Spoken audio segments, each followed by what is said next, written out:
Everyone, in this video we are going to analyze the poem, a very Indian poem in Indian English by Nissim Ezekiel. And in the first slide I have included a brief introduction about the poet. He was born in 1924 and died in 2004. He was an Indian Jewish poet, and most of his works dealt about post-colonialism. And most important works of Ezekiel includes Night of the Scorpion, Later Day Psalms, and he had received Sahitya Academy Award. And if you see the themes of the poet, he dealt about the realistic issues that happened or happens in the society. So next we have the poem lines, and I'll just read the lines and I explain. I'm standing for peace and non-violence. Why world is fighting.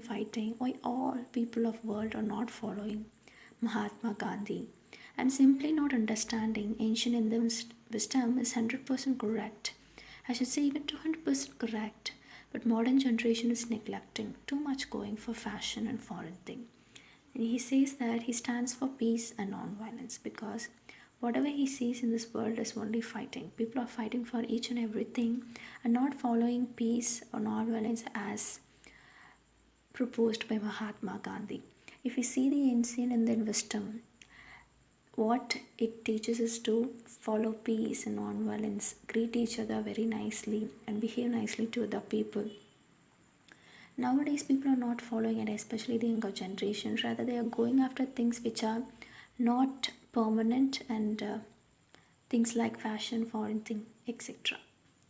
Okay, and then next stanza. Other day I'm reading a newspaper. Every day I'm reading Times of India to improve my English language. How one Gunda fellow throws stone at Indrabane. Must be student and dress fellow, I'm thinking. Friends, Romans, countrymen, I'm saying to myself, lend me the S.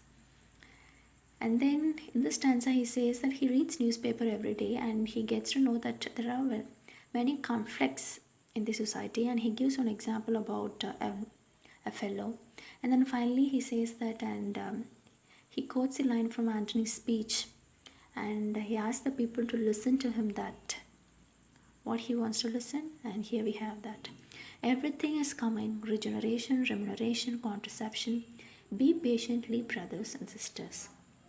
He says that there are many new things that are going to crop up, or we are going to face many new challenges and new opportunities are arising. So we must wait patiently. Rather,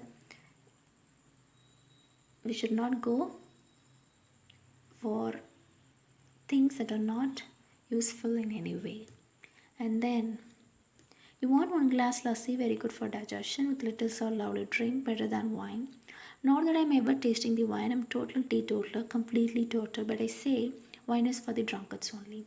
And he compares the two different things, that is lassi and wine, and he thinks that lassi is good in comparison with the wine.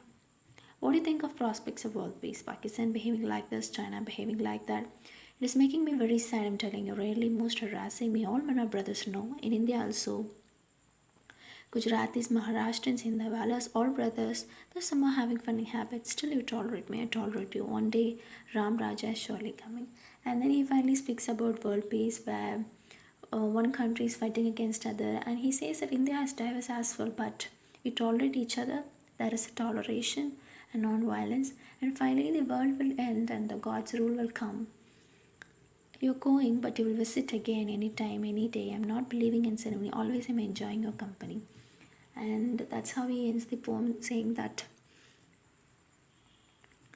we need each other in our lives. Rather than creating conflict and chaos in this world, peace and non-violence should prevail, where each and every person in this world lives with harmony and peace. Okay, finally have the analysis part, and I have just summed up briefly what these stanzas tell about in this analysis part. And this is purely a satirical poem about Indian society, politics and language. The tone and the words that have been selected for the poem itself conveys that it's a satirical poem, and he's mocking the Indian society and also at the language that the people use, especially English.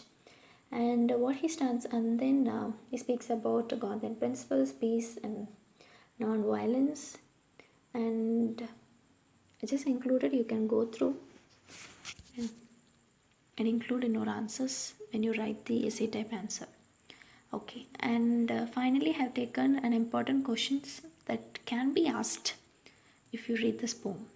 Okay, how Indian living conditions are brought by Nisimisi. Okay, comment about ancient wisdom in the poem.